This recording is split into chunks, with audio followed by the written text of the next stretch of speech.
Hello, welcome from central London. We're just a stone's throw away from the Houses of Parliament in Westminster. We're here in Central Hall for this Intelligence Squared debate on the Catholic Church is a force for good in the world. Well, that's a subject that's going to generate a lot of heat, I think, and some light too, I hope.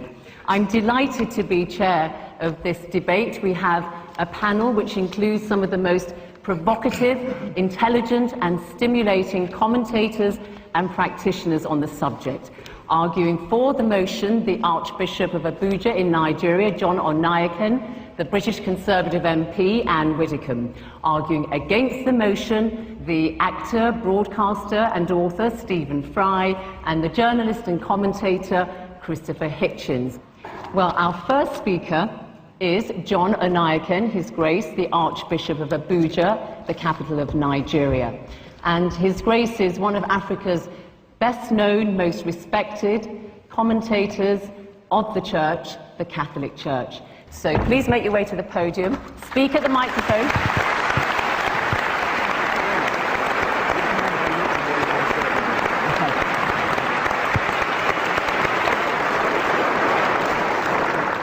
Friends, I certainly must say I'm grateful to be here, because for me it's more than a matter of debate, because that's what my life is all about. If I didn't believe that the Catholic Church is a force for good, I would not devote my whole life to precisely working in that institution, hoping that I am involved in something that is good for the whole world. You see, for me to be a Catholic is a gift of God. Let me start with the word church, the Catholic Church. Obviously, it means many things to many people, but I think as an archbishop, I should be in a position to say what it does mean, especially to us Catholics. Yes, the Catholic Church is an institution, and some people say it is perhaps the best organized institution in the world, but that's not really the essence of our church. We should go beyond the institution, and for us, the church is first and foremost a community of believers. And this is a community of believers that is spread all over the world, made up of all kinds of people. And the institution itself, as well as those whom we normally consider church people dressed up like me, for example, we are there only because of that huge community of people who are Catholics. I'm stressing this so that when you are asking yourself, is the Catholic Church a force for good in the world, don't look at me, don't look at Benedict XVI, look at the Catholics all over the world. That the church is a force for good in the world seems, obviously to me, is quite obvious. The question probably we should ask is, what kind of force? There was once an arrogant dictator who asked in disdain, how many battalions has the Pope? Obviously, he completely missed the point. It's not about military force or physical force, but it is about force. It's about the force of a spiritual message, the force of values, which has stood the test of 2,000 years. And not only 2,000 years in time, but has spread its message all over the world among different kinds of people, different races.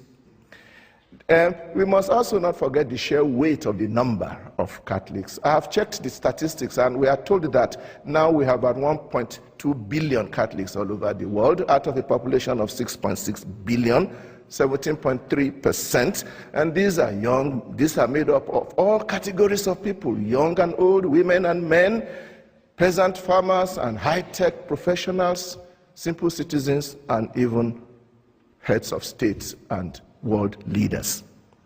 This is the great army that is a great force for good in the world, and whatever they are doing, we consider it as being done largely also as a result of the spirit that guides them. Independent statistics have shown that the Catholic Church is doing far more than its numbers and its population would probably suggest.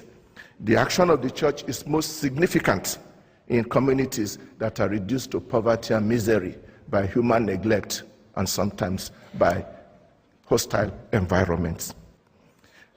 Talking of statistics, I spoke recently with the Director General of UNAIDS, which is the United Nations Agency for HIV and AIDS, and he said that 26% of the health institutions in the world directly involved with the treatment of HIV and AIDS are run by the Catholic Church. And please note that it is a well-known policy of our church that whenever we are engaged in social welfare work, it is always given to all without any discrimination, whether you believe or not, irrespective of creed.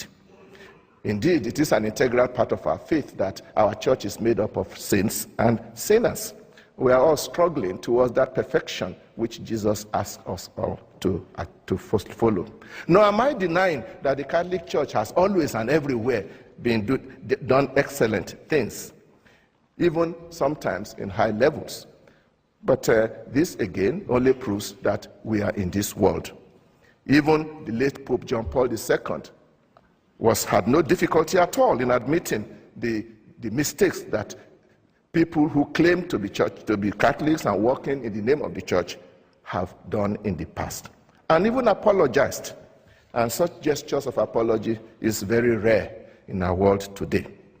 Let me conclude by drawing your attention to one particular aspect of my faith which I admire greatly.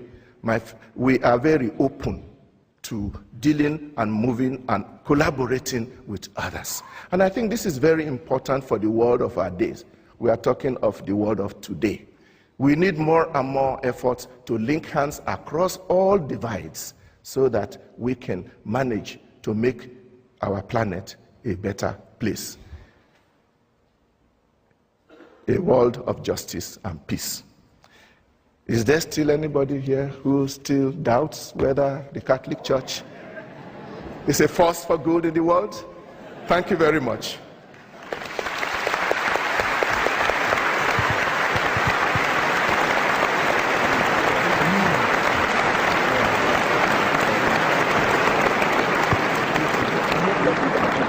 Our next speaker is Christopher Hitchens. He's arguing against the motion.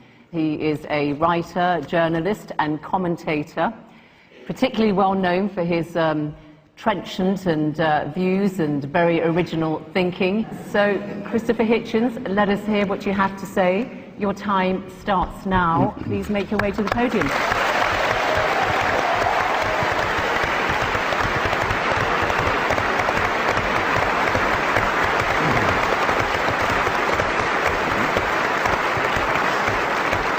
I'm sorry to have to begin by disagreeing with His Grace. If you're going to be a serious grown-up person and appear to defend the Catholic Church in public in front of an educated and literate audience, you simply have to start by making a great number of heartfelt apologies and requests for contrition and forgiveness. Now, you might ask, you're fully entitled to ask, brothers and sisters, who am I to say that? Well, in the Jubilee Millennium Year of 2000, the Vatican spokesman, Bishop Piero Marini, said, explaining a whole sermon of apology given by His Holiness the Pope, given the number of sins we've committed in the course of 20 centuries, reference to them must necessarily be rather summary. Well, I think Bishop Marini had that just about right. I'll have to be summary too. His Holiness on that occasion, it was March the 12th, 2000, if you wish to look it up, begged forgiveness for, among some other things, the Crusades, the Inquisition, the persecution of the Jewish people, injustice towards women, that's half the human race right there, and the forced conversion of indigenous peoples, especially in South America, the African slave trade, the admission that Galileo was right, and for silence during Hitler's final solution, or Shoah. And it doesn't end there. There are smaller but significant, equally significant, avowals of a very bad conscience. These have included regret for the rape and the torture of orphans and other children in church-run schools in almost every country on earth, from Ireland to Australia. These are very serious matters, and they're not to be laughed off by references to the occasional work of Catholic charities. But I draw your attention not just to the apologies, ladies and gentlemen, but to the evasive and euphemistic form that they take. Joseph Ratzinger, the current Pope, considered by some, by Catholics, to be the Vicar of Christ on earth, in his comment, one of the few he's made, on the institutionalization of rape and torture and maltreatment of children in Catholic institutions, he said, it's a very severe crisis which involves us, he said, in the following: in the need for applying to these victims the most loving pastoral care. Well, I'm sorry, they've already had that. And to say that this is the responsibility laid upon you by the horrific admission that you've already had to make is not accepting responsibility in any adult sense. The same euphemism comes in the term some Christians allowed themselves to be deceived in this way and to act against the gospel. Well, anti-Semitism was preached as an official doctrine of the church until 1964. Do you think that might have something to do with public opinion in Austria and Bavaria and Poland and Lithuania? There will come a time when the church will issue apologies and explanations and half-baked appeals for forgiveness for things it's still doing. I think that there will be an apology for what happened in Rwanda, the most Catholic country in Africa, where priests and nuns and bishops are on trial for inciting from their pulpits and on the church's radio stations and newspapers the massacre of their brothers and sisters.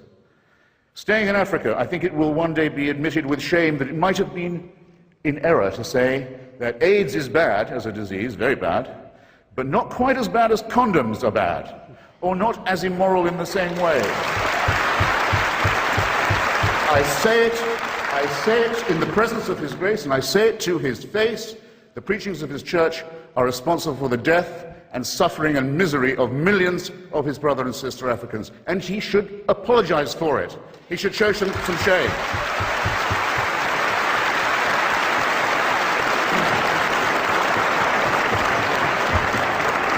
For condemning my friend Stephen Fry for his nature, for saying you couldn't be a member of our church, you're born in sin.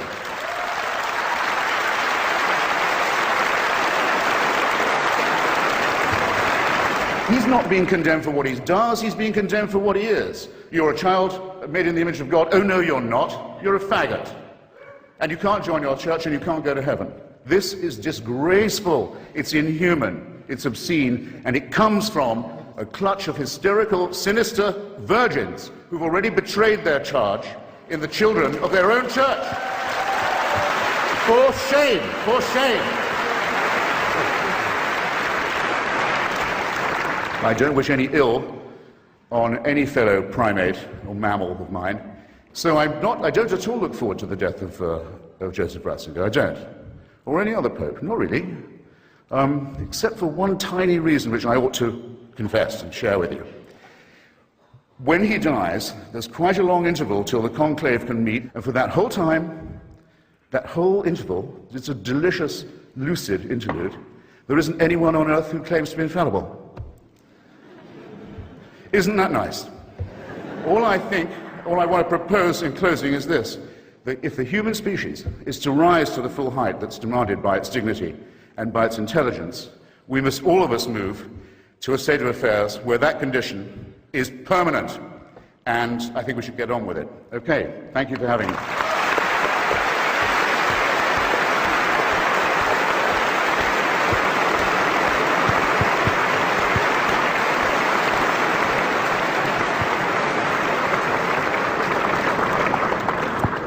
Well, Christopher, thank you very much for all that. Our next speaker is going to have her work cut out because she's speaking in favour of the motion that the Catholic Church is a force for good. The Conservative MP and former government minister, Anne Widdecombe, she's as well known for her religious views as for her politics. If you recall, she left the Church of England in 1992 in a blaze of publicity when it allowed the ordination of women priests. The following year, she converted to Catholicism and has become one of the most vocal and staunchest defenders of the Catholic Church since then. Anne Widdecombe, the floor is yours.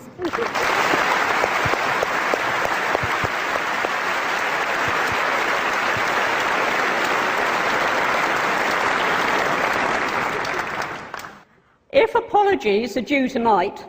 They are due from Christopher Hitchens, who has just run through one of the longest series of misrepresentations of the Catholic Church that I have heard in a long time. He has said, with that certainty which characterises his utterances, that the Catholic Church has had a history of anti-Semitism. Let us just look at the record of the Catholic Church. When the Jewish community was under the most serious threat that it has faced in recent centuries, and just look at the role that the Catholic Church played in the last World War. Mr. Hitchens ignores the thousands of Jews who were secreted and rescued in churches and monasteries throughout Europe. He ignores the 3,000 Jews who, in the course of that conflict, took refuge in the Pope's own summer palace. And coming nearer to our day, of course, Christopher Hitchens is right, and who could possibly dispute with him, that the abuse of children, of innocent children, is one, in fact, it is the worst offence that anybody can commit. Of that, no doubt. But again, he seems to think that the Catholic Church should have had some unique insight, which demonstrably was lacking in society as a whole. Do not expect the Catholic Church somehow, when that was the state of knowledge at the time, to have acted in a unique and completely different way. In retrospect, yes, of course. In retrospect, yup. In retrospect, it should have done. So should the magistrates. So should the Samaritans. So should the National Council of Civil Liberties. But when we ask whether the Catholic Church is a force for good, let's just try to imagine a world today without, for example, the billions of pounds that are poured into overseas aid by the Catholic Church, contributing year on year more than any single nation. Imagine the developing world had been left without the input of the medicine and the education that was brought to it by the missions. Imagine the absence of those collections Sunday upon Sunday for famine relief. Imagine the absence of the church in the local community. We play a vital role. And you don't need to be a Catholic to acknowledge that we play that role. What is the church? It is its members. It is the nuns and the monks and the priests and the lay workers and the congregations. It is not just the hierarchy of the church. And I believe that the church to which I belong is a massive, massive force for good. But let us not just keep the debate at that level. I knew somehow that when we were here tonight, we would be discussing child abuse and condoms. They came in the end. I almost thought we were going to get through an entire speech without condoms from Christopher Hitchens, but we got them at the end. But that is not what the Catholic Church is about. It isn't only about the physical relief of the poor. It isn't only about the work it does on earth, but it is the message that it preaches. And that message is one of hope. That message is one of salvation. And it is all very well for some people in an intellectual arrogance to say, we can do without that. But actually, billions of people across the world live by that message of hope and of salvation. They try to live by the commandments and also by the interpretation of those commandments by Christ. Yeah, sometimes they fail. Sometimes their leaders fail. Human beings do fail. But overwhelmingly, I say to you tonight with no apology or whatever, that a world without the Catholic Church would be poorer, would be more hopeless, and would be a worse place in which to live.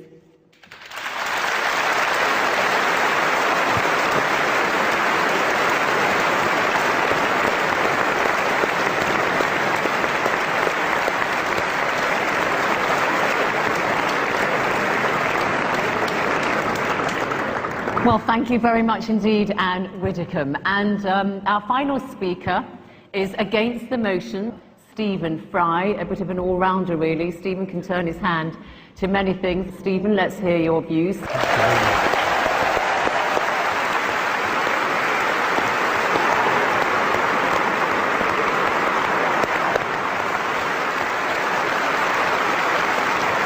I genuinely believe that the Catholic Church is not, to put it at its mildest, a force for good in the world. And therefore it is important for me to try and marshal my facts as well I can to explain why I think that. But I want first of all to say that I have no quarrel and no argument, and I wish to express no contempt for individual devout and pious members of that church. It would be impertinent and wrong of me to express any antagonism towards any individual who wishes to find salvation in whatever form they wish to express it. That, to me, is sacrosanct as much as any article of faith is sacrosanct to anyone of any church or any faith in the world. It's very important. It's also very important to me, as it happens, that I have my own beliefs. They are a belief in the Enlightenment, they are a belief in the eternal adventure of trying to discover moral truth in the world.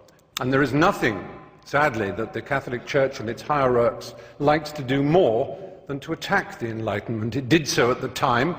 Reference was made to Galileo and the fact that he was tortured for trying to explain the Copernican theory of the universe. Just imagine in this square mile how many people were burned for reading the Bible in English. And one of the principal burners and torturers of those who tried to read the Bible in English here in London was Thomas More. Now, that's a long time ago. It's not relevant, except that it was only last century that Thomas More was made a saint, and it was only in the year 2000 that the last pope, the Pole, he made Thomas More the patron saint of politicians. This is a man who put people on the rack for daring to own a Bible in English.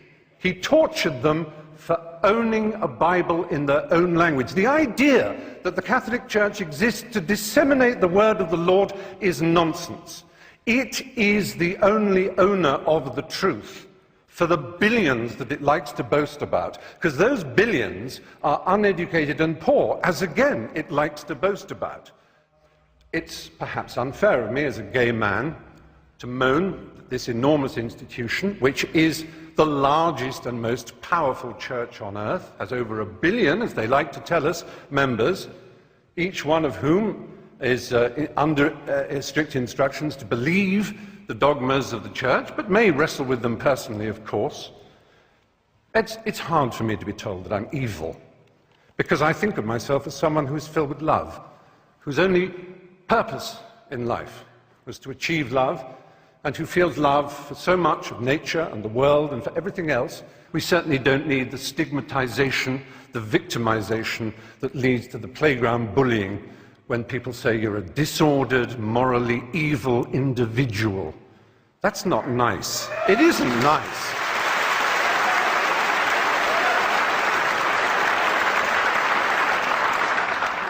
The kind of cruelty in Catholic education, the kind of let's not call it child abuse, it was child rape. The kind of child rape that went on systematically for so long. Let's imagine that we can overlook this and say it is nothing whatever to do with the structure and nature of the Catholic Church and the twisted, neurotic and hysterical way that its leaders are chosen. The celibacy, the nuns, the monks, the priesthood. This is not natural and normal, ladies and gentlemen, in 2009. It really isn't.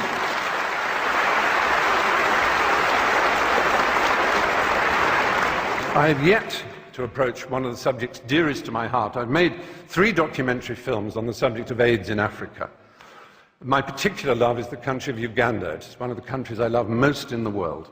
There was a period when Uganda had the worst incidence of HIV/AIDS in the world.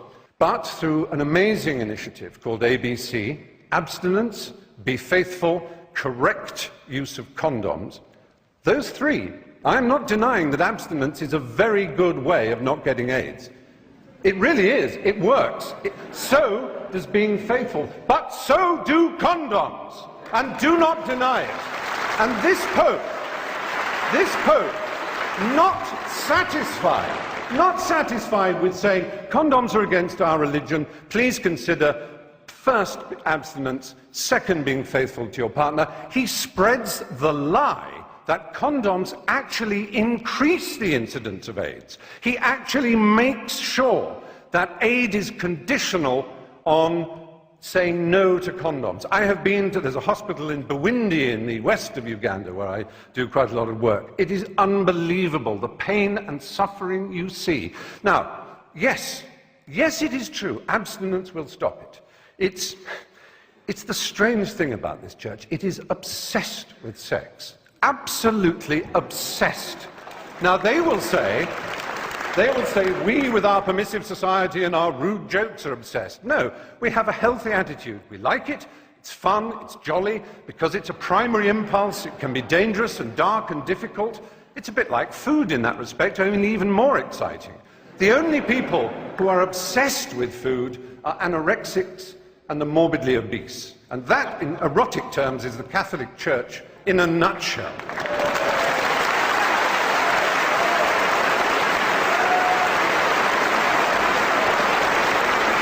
Well,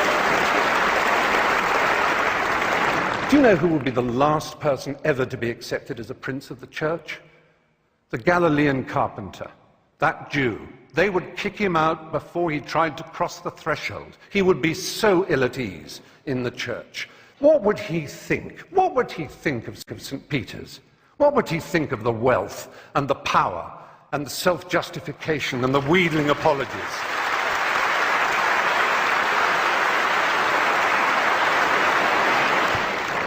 The Pope could decide that all this power, all this wealth, this hierarchy of princes and bishops and archbishops and priests and monks and nuns could be sent out in the world with money and art treasures to put them back in the countries that they once raped and violated.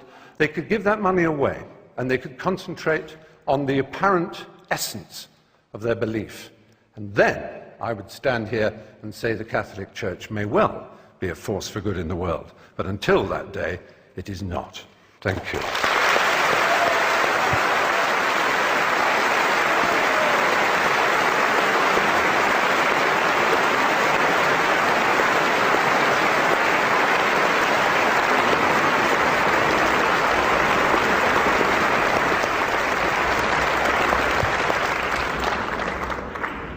Well, Stephen Fry, thank you very much. So you've heard all our 4 speakers. It's going to be your turn, the audience, next. And I'll give you a couple of minutes to think about what you want to ask our panelists, any questions or comments you may wish to make.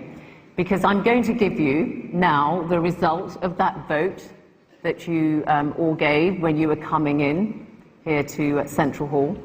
The motion is the Catholic Church is a force for good in the world. In favour of the motion were 678. Against the motion that the Catholic Church is a force for good was 1,102. Big difference. However, 346 of you were undecided. So, Archbishop and Anne Widdecombe, you're going to have to not win over the undecided, but actually convert some from the other side. Let's see if we can sway any opinions here amongst all of you by listening to some points that you wish to raise with the panel, and then we're going to ask you to vote again. Now, put your hand up if you want to speak. If you go on, I've got a little button here that will render you inaudible. So please keep your comments to the point. You're standing, sir, so you must be terribly keen and enthusiastic, so I will come to you first. Say your name and designation if you wish to, if you think it may be relevant. My name is Steve Wood. I'm the Executive Director of the National Secular Society. And I've just come back from the United Nations Human Rights Council in Geneva, where I put to the United Nations Human Rights Council the fact that the Holy See, its alter ego of the Catholic Church, has broken 5 articles of the United Nations Convention on the Rights of the Child. Just one of those, because it's supposed to produce annual reports, and it's 12 years behind in doing those. It did not deny, the Holy See came back and did not deny any of the charges that I made on the 22nd of September. Okay. All it said... You're losing us. What is your point, please? My point is that it did not deny breaking 5 articles of the UN Convention on the Rights of the Child on child abuse. And I think it's disgraceful that it should be allowed to do it and that the international community should let it get away with it. Okay, thank you. We'll take another question. There's a lady here. I would like to ask Mr. Hitchens if he is only against the Catholic Church or against all religions. Shall I go to the podium? I'm just going to take one more.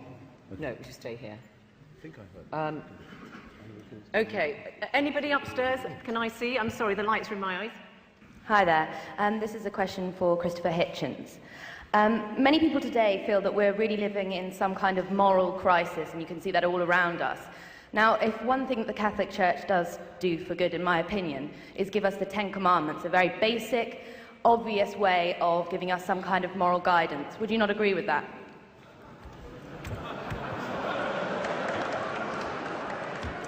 Okay, well, let's just get a response here from our panel. So, 10 Commandments. Christopher Hitchens, that question was directed to you. I don't think the Catholic Church has a monopoly on the 10 Commandments, but nevertheless, is this on? It is on, just stay. Am I audible? Yeah. The lady in front began by asking me, do I reserve this condemnation only for the Holy Roman Church and not for other Catholics, for example, like Byzantine Catholics and Protestants and so on? I think they're all the same equivalent glimpses of the identical untruth. And I might use my answer to just say something about Anne Widdecombe. I knew we wouldn't get through without talk about money being given away on supposedly humanitarian projects in the Third World. You don't get that. You never get the admission that it's done to proselytize for religion either, which my friends at Médecins Sans Frontières, Doctors Without Borders, for example, or Amnesty International don't do. They don't proselytize. They do it for the sake of their fellow creatures. But if I'm debating with a Mormon and I say, are you serious? Joseph Smith got a special revelation on plates of gold in upstate New York, and I ridicule the absurdity of the Church of Latter-day Saints, he's going to say to me, boy, you should see our missionaries in Bolivia, though. It's always the same. Are you going to grant this to Hamas? The whole claim of Hamas and Islamic Jihad in Gaza is they provide social services. Is this claim valid for them too? What nonsense. No. The proper study of mankind is man, and the proper application of humanitarianism is humanistic, in my judgment. Now, of the commandments, the first, I can't list them exactly in order, I have them in my head. The first 2 or 3 are entirely about fearing the author of the orders. Entirely about being terrified of someone who you're enjoined to love. I don't know about you, ladies and gentlemen, but the idea of compulsory love has always struck me as a bit shady, especially if you're ordered to love someone who you absolutely must fear. So the first 3 are, look out for me and keep at least one day of mine where you'll be terrified full time. Wait a second. Well, it is 10 Commandments, darling. All right, yes, I know, but I do want to give the other side a chance to come in. Okay. Have you made your point there? Okay, Anne Widdecombe, 10 Commandments, firm bedrock of moral teaching. Yes, but as Christopher Hitchens took the opportunity to reply to a point I'd made, I'm going to take the opportunity to reply to a point that Stephen made, which is very simply this. He says the church is obsessed with sex. No, its critics are obsessed with sex. There's no sex in the creed. There's no sex in the Lord's Prayer. There's no sex in the liturgy. But when the critics start on the Catholic Church, all they can talk about is sex. But of sex more later. If we can come to the Ten Commandments, I would have thought it quite obvious that the Ten Commandments set out a blueprint for a moral and successful society. Let us just look at some of them. Honour thy father and thy mother. Think of today's disrespect. Thou shalt not steal, thou shalt not kill, thou shalt not commit adultery, and thou shalt not covet. Tell that to the bankers with their bonuses. I actually think that if you look at the moral precepts of the Ten Commandments, they're as relevant now as they were then. Okay. Archbishop, do you want to come in briefly on this? And that point about the rights of the child, I mean, there's something that's come up quite a bit. Well, first of all, the United Nations conventions that he's talking about, they need to be well understood. And it is a fact that there is not a unanimity even in the interpretation of the content and the meaning of many of those conventions is referring to. I am not particularly personally conversant with the issues he is raising, the 5 accusations that he has laid against the Holy See, but I'm sure that the permanent observer of the Holy See in Geneva would have given adequate answer to his question. As for defense of children, taking care of children, I think we don't have to go to the United Nations to learn about that. Oh, by the way, the 10 Commandments are in the Bible, but my father knew it before he became a Christian. All African religions recognized those basic norms of morality. Everybody knows that. All right. Let's take some more questions from the floor. Okay. Don't need the Bible for that. Chap there. Hi. This is a very simple question for Anne Widdecombe. You might think it may be a naive question. If so, I'd be very happy to be educated. Why is it wrong for a woman to become a priest, but perfectly acceptable for a woman such as yourself to become an MP? Okay, thanks. We'll come to that in a moment. I think we're going to go just here next. Yeah. Hello. It's a query for Anne and the Archbishop. Anne raised a point regarding the billions that are poured into Africa for famine relief, aid and things like that. She also mentioned the billions that are raised in collections. What is the point there? Are you trying to say that the billions that are poured into Africa are raised by collections? Because we don't seem to see any dissolution of the wealth that is sat in the Vatican and in the palaces of the Vatican.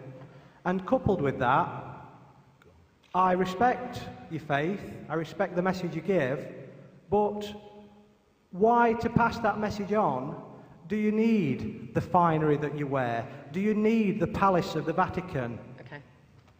Point made. I think we're going to go here. Yeah. Hello. My name is Matthew Hamden, and I've got a brief question for the Archbishop. Sorry, can you hear me? No. Now we can. Start again. Oh, thank goodness. Archbishop, of which current Roman Catholic policy are you most ashamed? Current Catholic policy are you most ashamed of? I'll repeat it. Okay, let's stick with the Archbishop on that. So, Archbishop, which current Catholic policy, this question is, are you most ashamed of? I don't know whether you're serious in that question or you just want to provoke, because if all our Catholic policies are not just dreamt overnight by the Pope or anybody. If it is a Catholic policy, it is reasonable, it is based on our traditions and scriptures, and there is none about which I'm ashamed, if that is the answer to your question. Okay, and the other question about... I think the Vatican is worth something like, is it $2.5 billion it has, and it invests it all over the place and so on. Do you need all that money? Was that question up there, all the finery and all the rest of it? I was trying to listen, I couldn't quite get... His question was, you talked about the billions in aid that goes to Africa, dispensed by Catholic organisations one way or another, but what about the wealth of the Vatican itself? Do you need all that money? If it means that they should carry St. Peter's Basilica to Africa, that's not the answer. And I don't know what billions of that he says the Vatican has. The billions of this world, I think, are not in the Vatican. We know where they are, and they are not coming to Africa. On the contrary, Africa has been sucked dry by those people, those multinationals. They are the ones who should be bringing our money back to us. I think we are targeting the wrong place. I come from Africa, and the funds that come from church agencies for us are very important. We know that normally in most of those countries, we should not even be looking up to people to help us. We should be helping ourselves, and we are working towards that. And Widdecombe, one specific question to you. Why not women priests in the Catholic Church? Well, no, the specific question was, why is it not all right for a woman to be a priest, but it is for a woman to be an MP? That was the specific question. All right. And I have to say to you, I mean, that really does betray a vast ignorance. A member of Parliament, male or female, does not stand in persona Christi at the point of consecration. The Church is not about careers. The Church is about vocations and about theology. And I do not believe it possible for a woman at the point of consecration. Women's ministry is different. This is specific to the priesthood, and probably won't be understood by a lot of the people who don't understand the theology of the priesthood. But I don't believe that it is any more possible for a woman to represent Christ at the point of consecration than for a man to be the Virgin Mary. Okay, thanks. Lots of hands up, and I really do want to go around everybody. So, panel, if you could keep your responses to the point as much as you can. Up there, please. Question to Anne and the Archbishop. How can the Church possibly sustain and justify taking money from the impoverished in Mexico, in Latin America, in Africa, and at the same time suggesting that you're a force for good? I didn't quite hear that question. Okay, thanks. Well, question to Stephen Fry. I'm a Catholic, but I like you a lot. And then, I don't know that the Catholic Church condemns homosexuality as such, only recommends chastity for everybody. And then, if I am not married, I should be chaste. Either I am homosexual or heterosexual. And also, as I have read in your books, you should not, or you don't consider that to be celibate for a long period is something so awful or impossible. Okay, all right, thank you. Now, okay, did I say that? Yeah. I missed that. Hi, question for Anne Widdecombe, actually. You accused Christopher Hitchens of judging the Catholic Church by the standards of the time, but surely the truths in your doctrines are either eternal or they're not.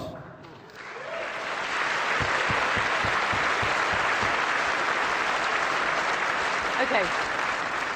I'll just take one more there and then we'll come. Yeah, go on. Hello. My name is Jeremy Drax. I was baptised Church of England and I'm now in the Church of Rome.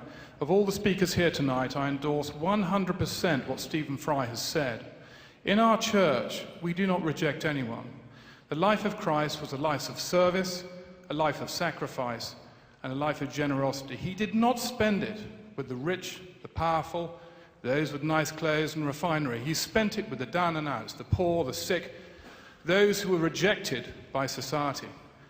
It is a tragic shame that a church that is founded on such fabulous principles has lost its way, in my professional view and personal view, in buildings that are arguably excessive to its requirements, with cardinals and bishops who, with Christ's guidance, should be on the shop floor serving the people. We've had this. Therefore, why is this church not leading by example and following the life of Christ? All right, thanks. You're reading a statement there. Okay, fine. Stephen Fry. Stephen Fry, the question about the Catholic Church apparently doesn't condemn homosexuality, that question asked. Well, I'm afraid it simply does. It does condemn it, yes. It calls it the official word is disorder, but it was refined by the current pontiff, Ratzinger, who called it a moral evil. But on the other hand, we must remember, as the point that was made, is that the Church is very loose on moral evils, because although they try to accuse people like me who believe in the empiricism and the Enlightenment of somehow what they call moral relativism, as if it's some appalling sin, where what it actually means is thought, they, for example, thought that slavery was perfectly fine. Absolutely okay, and then they didn't. They thought until the year 2000 that a baby went to limbo, causing unbelievable distress to parents whose child died. Okay. Unbelievable distress. And then, with a wave of the hand and a stamp of a seal, it was no longer true. Something that had been eternally, or at least true for 2,000 years, suddenly wasn't. Because the truth is complicated. It's hard. And what is the point of the Catholic Church if it says, oh, well, we couldn't know better because nobody else did? Then what are you for? Okay.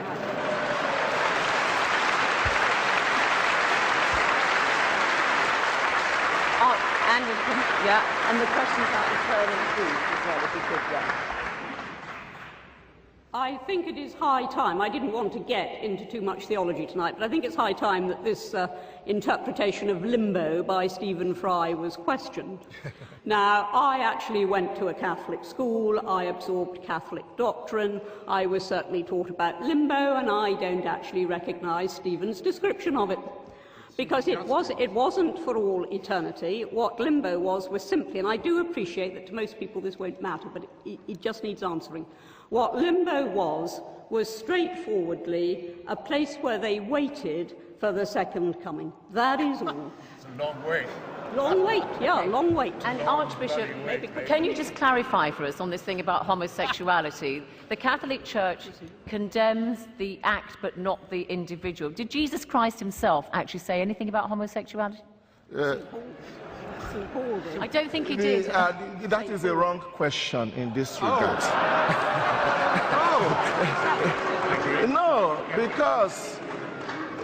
because we are not aware about homosexuality, the morality of homosexuality being a matter that drew the attention of Jesus.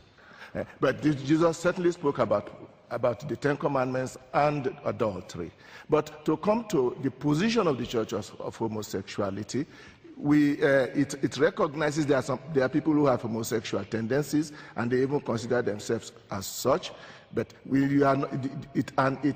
the Church also says that the homosexual acts are wrong, but that doesn't mean that those who are engaged in it are condemned outright, because each person has his own personal story. There is room for that. I do not think we should deny the Church the right to propound its own doctrines. You are not obliged to take it. Let's hear some more from the floor. I'm sorry about the question about eternal truth. We may get to that a little later. Okay, over there, up there. It actually follows on from the point just raised. As a gay man, I find the history of sexual repression and oppression that's gone on in the Church to be argued that that's just being obsessed by sex, to be a bit offensive, and I wondered if Anne Widdecombe would defend her position a little bit more on sexuality. We've had that point. We've dealt with that point. Can I go to number two? I just wanted to say on behalf of myself and my fellow degenerates that I would just like to ask all the Catholics in the room, as well as the proposing team, if they'd like to just stay out of my sex life and in my bedroom. All right. That'd be great. We've had this, okay. Can we have slightly different points, perhaps, that haven't been raised? Yeah. Let's see if I've got any luck with you.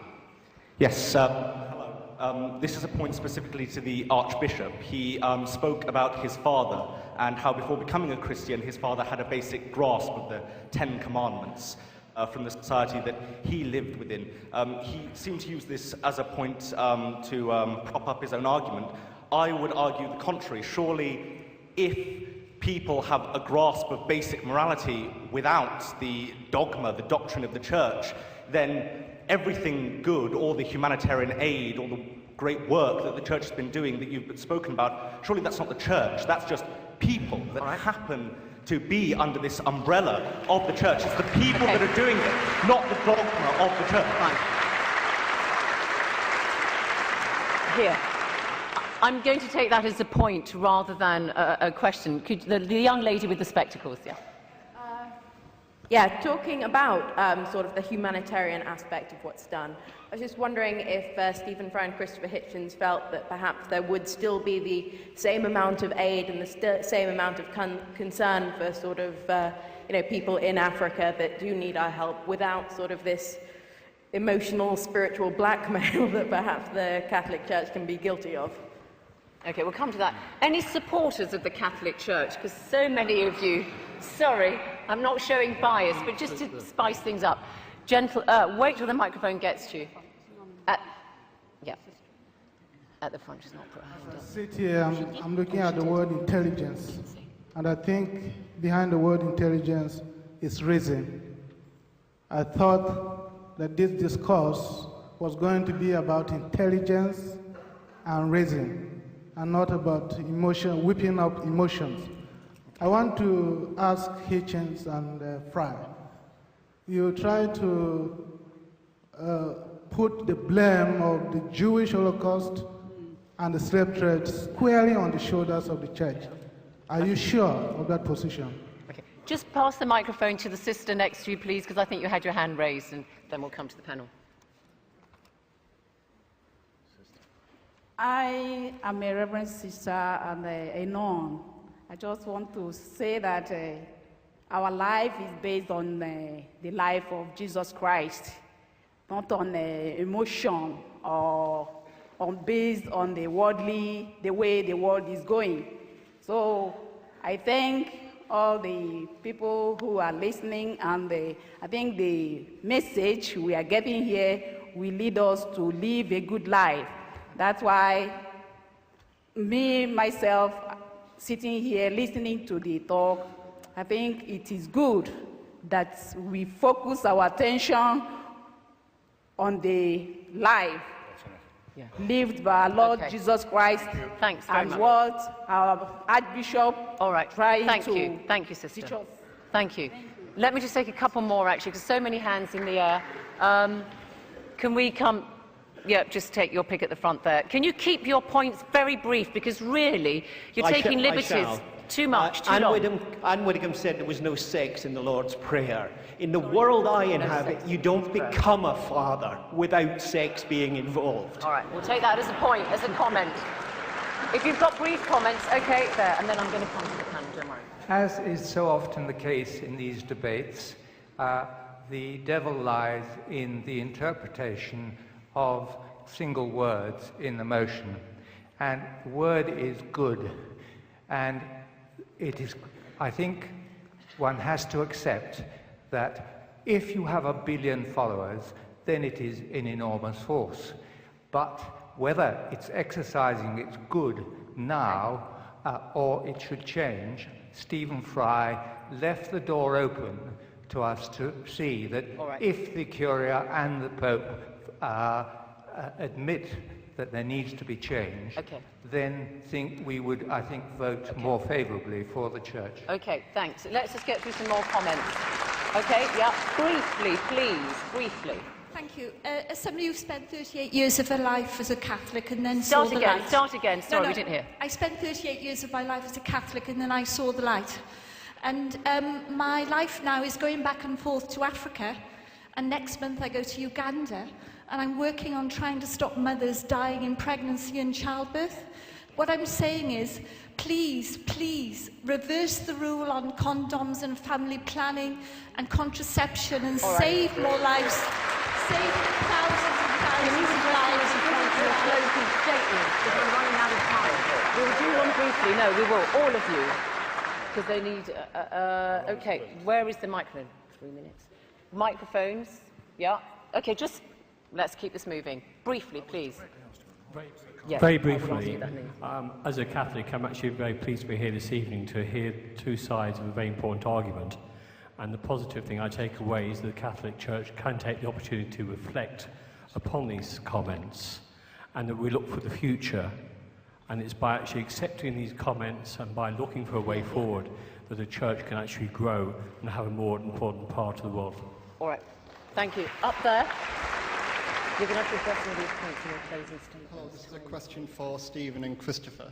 I'm really happy that Stephen's mentioned the Enlightenment and empiricism, which is something that I think can add a lot to human existence.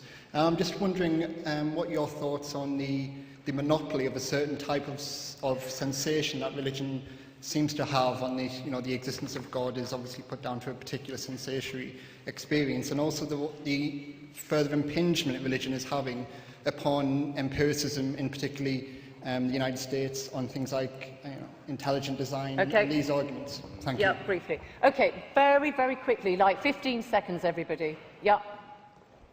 Where is the microphone? Just take it there. You don't have to stand in the middle. Just a question for the Archbishop. I'd like to know how you calculate the figure of how many Catholics there are in the world. I was baptised a Catholic. I'm now atheist. I presume it's done by baptism records, and I'm calculated as a Catholic. Okay.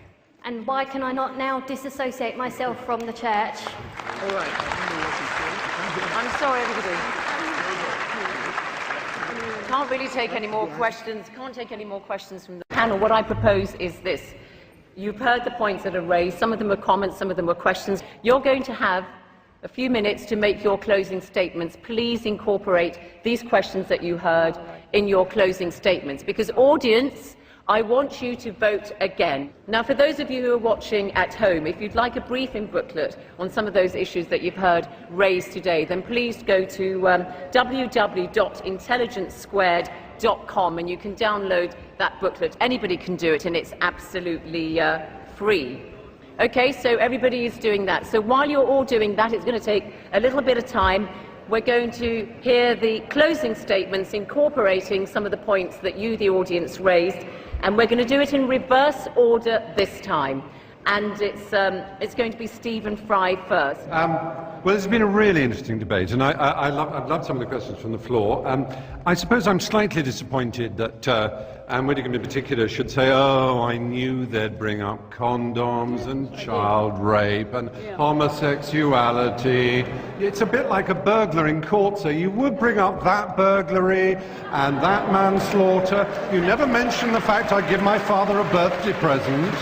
You know, it's, yes, are you getting the message? There is a reason we hammer home these issues, because they matter. There's such an opportunity, owning 1 billion souls at baptism. It's such an opportunity to do something remarkable to make this planet better. And it's an opportunity that is constantly and arrogantly being avoided, and I'm sorry for that. Okay, thank you.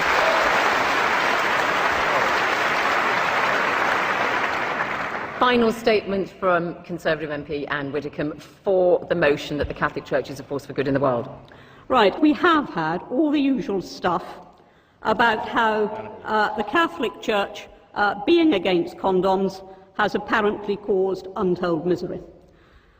As I've said, our opponents always try to home in on sex, when the teachings of the Church, which are, after all, only about the stability of family, the maintenance of fidelity, the virtue of chastity, when the Church teaches that as one part of all its teaching, I do sometimes despair at the way that these debates always come back to that. So I'm very pleased to have been here tonight, despite the fact that I think the incoming poll was slightly discouraging. I'm very pleased to have been here with the Archbishop and with the two gentlemen opposite, and thank you for the opportunity. Okay.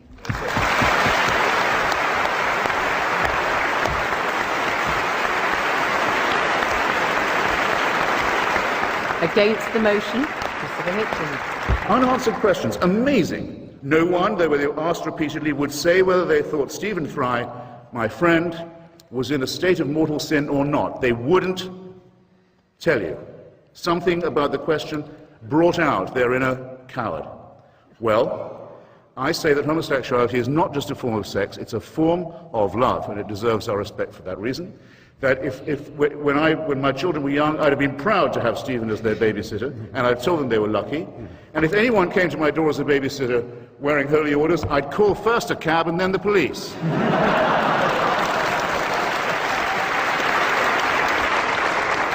Final statement from our final speaker, Archbishop of Abuja, John Onaiyekan. You've got to make your final pitch now to the audience. Thank you very much.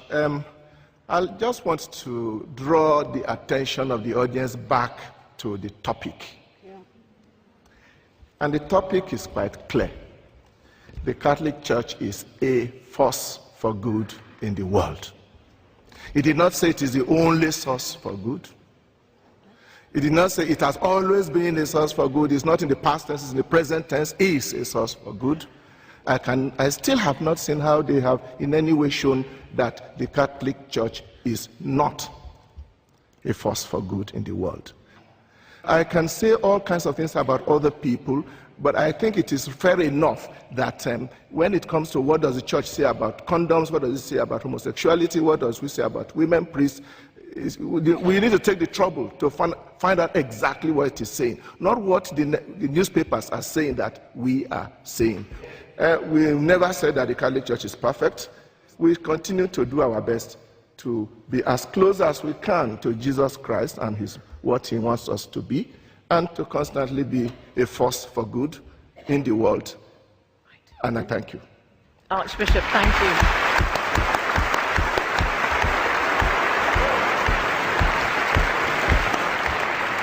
Audience, you've all voted again. Now, the moment of truth panel. Let me remind everybody that before the debate, when everybody came in, this is how you voted. For the motion that the Catholic Church is a force for good in the world, 678. Against the motion, 1,102. And the undecideds, the don't knows, were 346. This is how you voted subsequently. For the motion that the Catholic Church is a force for good, from 678, it's gone to 268.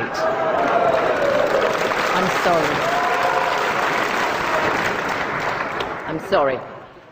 Against the motion, it's now 1,876.